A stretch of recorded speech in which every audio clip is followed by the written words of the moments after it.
I'm Barry Trammell, and I think the Missouri Tigers might be the surprise team in the Big 12 this year. I'm going to go over on the 8.5 win total for the Tigers.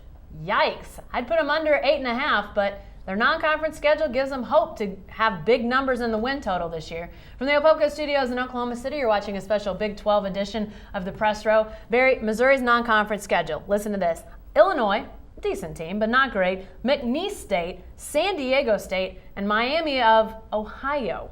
There's 4 very winnable games, and they're all in Columbia, and then they get to stay at home for their conference opener against Colorado.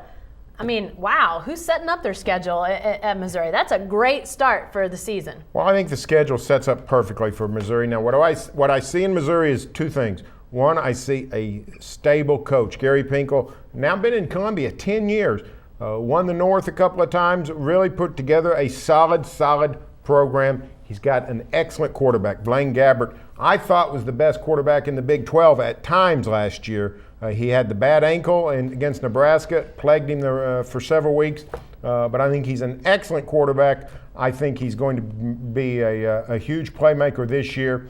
I think Missouri probably sweep that non-conference. All you have to do is go 5-3 to get to 9 wins in the regular season. I think Missouri does that. Here's where I think they may struggle to get to that number. I think they may struggle because once they leave Columbia and actually hit the road, their road games are pretty darn tough. They have to go to Texas A&M. They have to go to Lincoln, Nebraska. They have to go to Lubbock, Texas.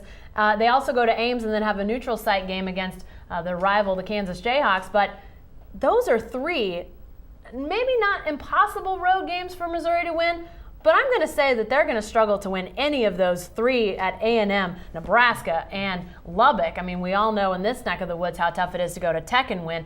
I don't think they win any of those, which means they have to win the rest.